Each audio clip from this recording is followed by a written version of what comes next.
Bismillahirrahmanirrahim. Alhamdulillahirabbil alamin wassalatu wassalamu ala sayyidina Muhammadin sallallahu alaihi wasallam. Amma ba'du. Ma'asyiral muslimin wal muslimat, hadirin berbahagia ibu jamaah yang semoga kita semua dirahmati Allah Subhanahu wa taala. Khususnya guru kita Kiai Dr. Muhammad Jafar yang semoga Allah berikan sehat afiat.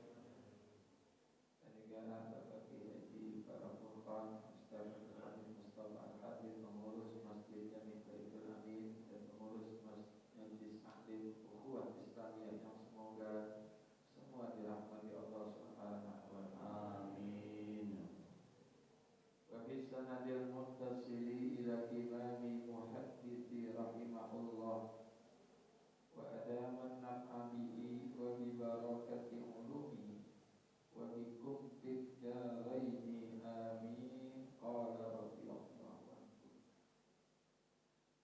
wal qur'anu hujjatun laka au alaika. Dan Quran itu adalah hujjah. Hujjah itu pedoman atau bisa juga maknanya alasan laka bagi dirimu atau bagimu, au alaika atau juga menjadi menuntutmu. Quran ini bisa menjadi hujjah, pedoman atau alasan buat kita, atau bisa menjadi penuntut buat kita. Apa sih itu namanya Quran? Quran itu definisinya banyak. Kalamullah al-munazzalu li Rasulillah al-muta'abbadu li tilawati. Quran itu adalah kalamullah, firman Allah al-munazzalu li Rasulillah, yang diturunkan untuk Rasulullah, yang disampaikan kepada umat, al-muta'abbadu li tilawati, yang mengandung nilai ibadah bagi membaca. Bukan liqiraati, tapi litilawati. Karena beda antara tilawah dengan qiraah. Kalau tilawah itu ulama mengatakan lisanun yurattilu, aqlun yutarjimu, qalbun yattahizu. Itu namanya tilawah. Tilawah itu adalah lisanun yurattilu, lisannya membaca, melantunkan ayat-ayat Quran. Aqlun yutarjimu, akalnya menerjemahkan apa isi daripada yang dia baca, dia maknai itu, ya, apa yang ada yang dari apa yang dia baca. Wa qalbun yattahizu, hati menasehati. Yattahizu memberikan mau'izah, nasihat. Itulah yang namanya tilawah. Lisannya mengucapkan, kemudian akalnya menerjemahkan, hatinya menasehati orang yang baca. Kalau qiraah ya sekedar bacaan aja, ya, ambil lalu aja baca Quran Yasin ya udah, ya, tanpa ada akal menerjemahkan, hati menasehati, udah kita qiraah. Makanya definisi ulama itu adalah yang tadi saya katakan, kalamullah al-munazzalu ila Rasulillah al-muta'abbadu li tilawati. Firman-firman Allah yang diturunkan kepada Rasulullah dan mengandung nilai ibadah bagi orang yang membaca. Jadi ada nilai ibadah. Hadisnya populer tuh, 1 huruf 10 kebaikan. Dan Nabi bilang alif lam mim itu bukan 1 huruf, tapi 3 huruf. Jadi kalau 1 10 kebaikan, 3-nya jadi 30. Nanti yang zalikal kitabul la raiba fihi hudal lil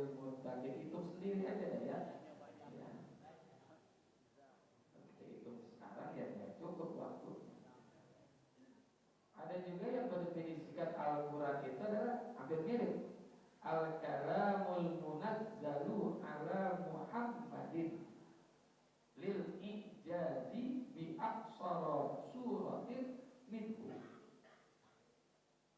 Sebagian ulama mengatakan wa Quran itu apa? Al-kalamul munazzalu, yaitu firman-firman Allah yang diturunkan kepada siapa? Ala Muhammadin sallallahu alaihi wasallam, kepada Nabi Muhammad sallallahu alaihi wasallam, untuk apa? Lil ijaz, untuk membuat lemah. Makanya disebut mukjizah. Mukjizah itu adalah alat untuk melemahkan musuh. Nah, mukjizat yang masih ada dari seluruh para nabi ya cuma satu, Al-Quran. Mukjizatnya nabi-nabi yang lain udah gak ada.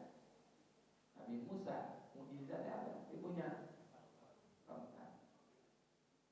Gak ada sekarang, nggak tahu keberadaannya di mana. Kalau ada, saya cari itu. Jadi kalau saya mau pergi ke Pulau Seribu, cukup pukul aja, pak, nyampe. Ya kan? Oh, kok jalan aja ke Pulau Seribu, belah ke laut. Ya. Di jalan tol berhenti dulu, lemparin jadi ular. Ya. Jadi mukjizat yang masih eksis, yang masih ada cuma satu, yaitu Al-Quran. Peninggalan mukjizatnya ada, artinya asal daripada mukjizat itu ada. Ya, Nabi Musa kan ada dia ketika wadrib bi asokal hajar fanfajarat min husnata asyraf, itu masih ada di Bukit Tursina, ada 12 mata air, sampai sekarang masih ada 12 mata air. Jadi Al-Quran ini al-munazzalu ala Muhammadin lil ijaz, untuk melemahkan musuh. Ya, musuh bukan melemahkan yang lain, melemahkan musuh. Makanya mukjizat. Ajazah itu artinya lemah. Orang tua itu ke bahasa Arab disebutnya ajuz. Nah, yang udah ajuz. Ajuz itu tadi udah lemah. Di aksara surat, meskipun surah yang paling pendek sekalipun, ya, di aksara surat itu meskipun itu surah terpendek, itu bisa jadi mukjizat. Bisa jadi mukjizat. Di dua definisinya, yang pertama kalamullah al-munazzalu ila rasulillah al-muta'abbadu litilawatih, firman Allah yang diturunkan kepada Rasulullah yang mengandung nilai ibadah bagi membacanya. Kali yang kedua hampir mirip, kala al-kalamul munazzalu ala Muhammadin sallallahu alaihi wasallam lil ijazi.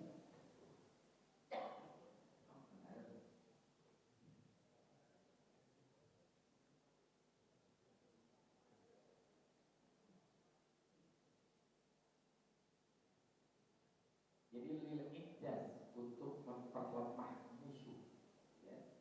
Di aqsara suratin minhu, meskipun surahnya itu yang paling singkat sekali, yang paling pendek, yang cuma 2 ayat atau 1 ayat, itu nun, qaf, itu 1 ayat, itu mukjizat juga, ya, bagian daripada mukjizat. Karena ada kalimat 1 huruf, nun, qaf, shad, ya. Itu walaupun pendek itu, seringkas itu bagian daripada mukjizatnya Al-Quran, ya. Ini bisa menjadi hujjah, bisa menjadi pedoman keselamatan seseorang ketika hidupnya di dunia maupun akhirat. Wa nunazzilu minal Qur'ani ma huwa syifaa'un wa rahmatun. Jadi hujjah itu ada alasan atau pedoman. Di kapan tuh? Kalau ulama mengatakan bi mawaqibil lati yus'alu biha anhu, di tempat perhentian yaitu akhirat, yang kita nanti semuanya bakal ditanya mengenai Al-Qur'an, termasuk di kuburan kita bakal ditanya, wa ma imamuka, apa imam, ya, apa imam, imami YouTube, imam saja YouTube, ketok malaikat, Al-Qur'anu imam, jangan al-YouTubu imami. Misal YouTube imam, ya baca YouTube mulu, gak pernah baca Quran. Ya. Al-Google imami, Google imam saya. Ya. Gitu. Sherlocku imami, Sherlock imam saya. Sherlock, ngikutin percaya sampai zaman Sherlock, Google Map. Wal Facebooku imam, mesti bacanya apa? Wal Qur'anu imam. Ya kalau kita seringnya bacanya Quran, ya insya Allah bisa wal Qur'anu imam. Itu bakal ditanya tuh. Karena kuburan itu kan satu bagian daripada bagian akhirat. Innal qabra manzilun min manazilil akhirat. Kuburan itu satu rumah daripada rumah-rumah akhirat. Termasuk juga wal mizan, ketika ada di timbangan. Mizan itu adalah timbangan. Wa man thaqulat mawazinu fahuwa fi 'ishatir radiyah. Siapa saja orang yang berat timbangannya, maka berada dalam keridhaan Allah. Ayatnya sudah sering kita hafal. Wa man khaffat mawazinu fa ummuhu hawiyah. Siapa orang yang ringan timbangannya, maka dia berada di neraka. Maka yang kurus-kurus nanti neraka hawiyah. Timbangannya kan bukan timbangan badan. Ya, nanti bakal ditanya kita tentang Al-Quran. Itu bisa menjadi pedoman kita. Kalau selamat sering baca, insya Allah. Alaika, atau bisa menjadi penuntutmu, bisa nuntut kita. Alaika itu penuntut. Kalau laka itu bagimu, alaika itu penuntut bagi diri. Kan beda antara laka dengan alaika. Laka dengan alaika. Dan ini minimal sekarang kita mau baca lah. Ya mau baca. Kalau baca itu jangan cuma Ramadan digebek ke Quran habis dibaca semua. Begitu Ramadannya selesai, mungkin ada di antara kita yang sampai saat ini belum lihat Quran dari Ramadan nih.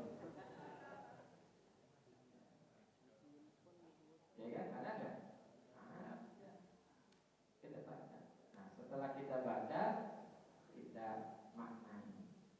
Baru kita dalemin, kemudian kita hafalin. Ya, harus kita baca Al-Quran minimal. Apalagi kalau kita punya anak bisa baca Quran, masya Allah. Ya, yang hafal Quran, hafizul Quran. Itu ada hadisnya banyak tentang keuntungan kalau kita punya anak, adik laki ataupun perempuan, dan dia baca Quran. Gak dibatasi, yang penting masih jadi anak kita ya. Ya masih kita biayai, mau dia ibtidaiyah, SD, SMP atau SMA, sanawiyah ataupun aliyah. Kalau dia bisa baca Quran, keuntungannya buat orang tua. Ada hadis dari Sayyidina Ali radhiyallahu anhu. Beliau pernah berkata, qala Rasulullah sallallahu alaihi wasallam, telah bersabda Nabi sallallahu alaihi wasallam, man qara'a al-Qur'an wa tazhara fa ahalla halalahu wa harrama haramahu adkhalahu Allahu bihi al-jannah. membaca Quran dan dia menampakkan daripada Al-Quran itu, artinya dia dijadikan kebanggaan itu membaca Al-Quran, bangga buat dia. Ya. Kan jarang orang yang bangga baca Quran, bahkan malu baca Quran. Saya sih belum pernah naik busway ya. Pernah nggak Bapak kalau naik busway ada yang baca Quran? Ya pernah ya? Ada yang baca apa? Handphone. Di negeri Arab masih ada lah di Mesir yang baca Quran di Mesir. Jadi tampakkan wa tazharu fa'ahalla halalahu, dan dia menghalalkan apa yang dihalalkan oleh Al-Quran, wa harrama haramahu, dan mengharamkan apa yang diharamkan Al-Quran. Artinya dia tunduk dengan hukum Quran. Yang halal dihalalkan, yang haram diharamkan. Sekarang banyak orang yang menurut Quran halal boleh, bagi dia haram. Yang haram jadi ya. Ya, saya mau tanya ibu-ibu nih, bu, di atas bu. Ya, saya mau tanya nih ayat nih bu, ya. Bisa jawab nggak nih bu, halal apa haram nih buat ibu nih? Boleh atau tidak nih buat ibu-ibu? Fankihu ma ta'barakum minan nisa'i masna wa sulasa wa ruba'. Nikahilah olehmu akan wanita itu 2, 3 atau 4. Bu, itu halal apa haram bu? Aduh lagi. Bingung. Kalau bapak halal apa haram tuh pak?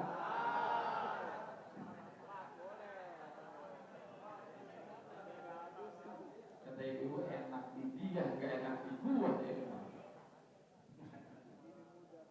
Itu bukan dalam arti wajib, bukan arti sunnah, tapi itu mubah. Bapak-bapak, wah sunnah Rasul. Itu mubah. Itu mubah. Kan sekarang banyak ada juga perempuan yang nuntut, masa cuma laki-laki saja boleh punya istri 3 sampai 4. Perempuan juga mesti boleh dong punya suami 2, 3 dan 4.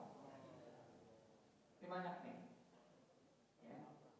Dia mengusung paham emansipasi wanita. Ya repot lah kalau perempuan punya suami 2 atau 3 atau 4 ya. Ntar bu ya, ibu jangan itu dulu. Nah, kenapa? Karena kalau saya boleh ibaratkan, kita punya tempat mulek sambal, cobek. Cobeknya 1, ulekannya 1. Kita cokan. Cobeknya 4, ulekannya 1. Cocok kan? Coba kalau cobeknya 1, ulekannya 4.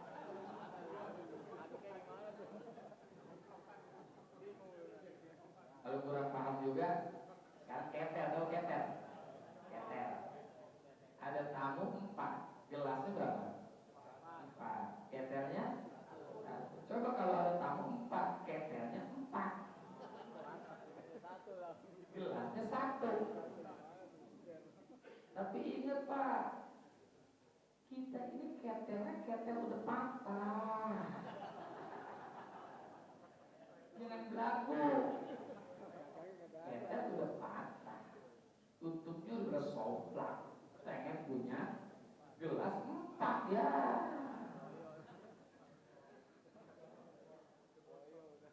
Bapak enak juga ya.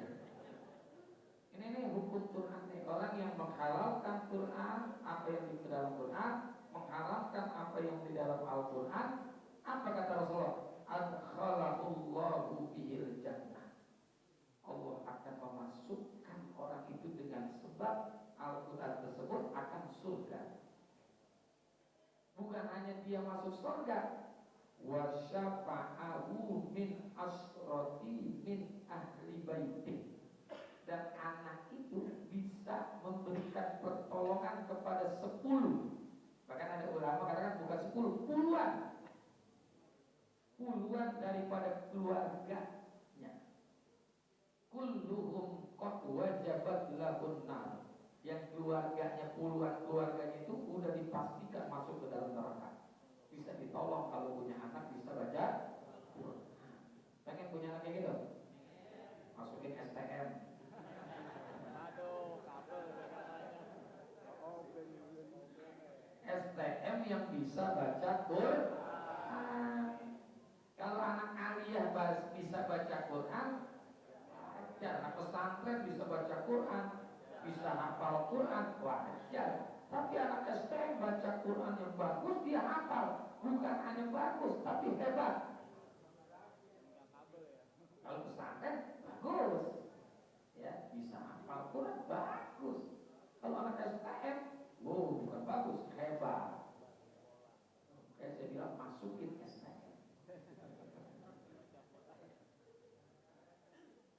Itu tuh keuntungan kalau punya anak bisa baca Quran, keluarganya ditolong sama anaknya bisa baca.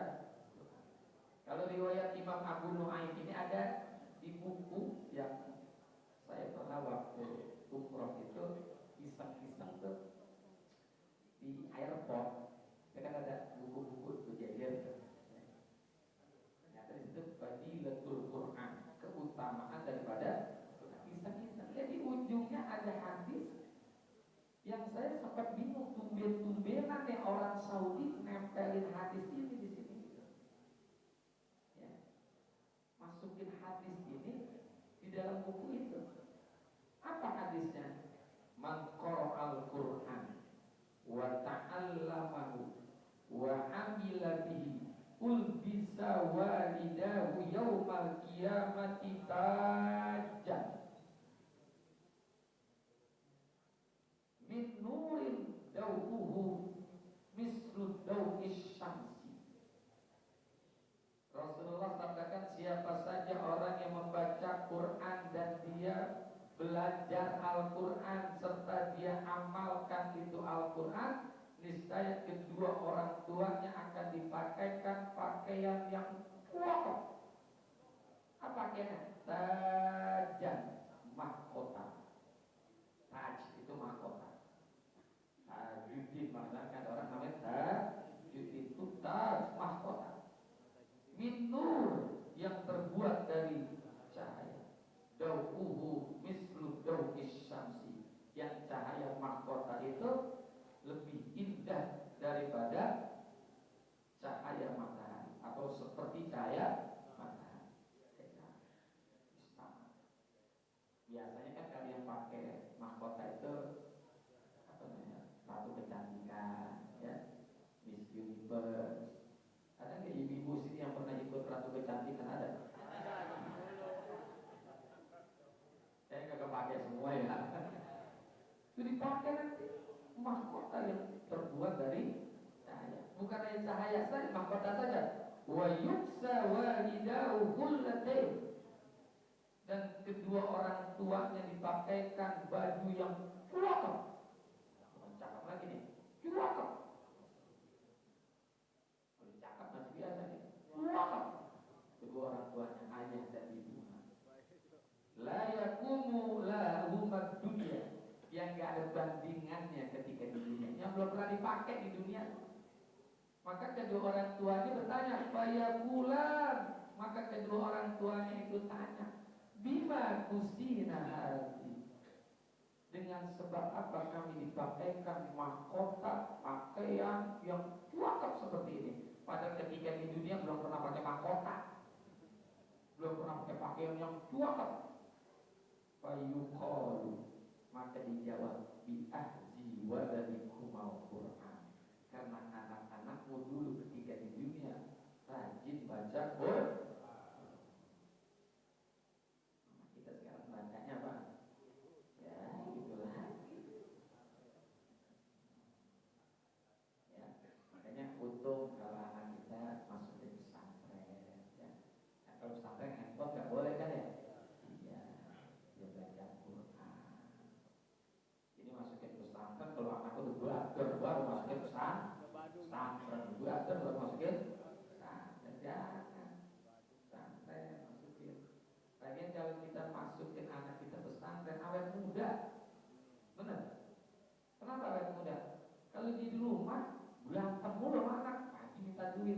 minta duit, sore minta duit, malam minta duit. Berantem mulu jadi cepet tua kita. Kalau kita pesantren ya, biarin dia ribut sama gurunya, kita nyari duit aja, nanti dia santai udah. Benar nggak?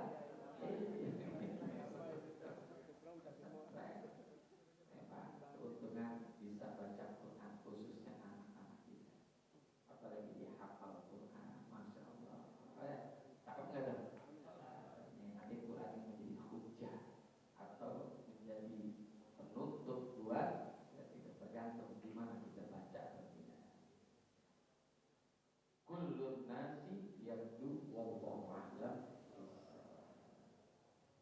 Terima kasih dan mohon maaf. Ada Allahu iyyakum ajma'in. Wa faqahallahu iyyakum ila thariqil baik. Wassalamualaikum warahmatullahi wabarakatuh.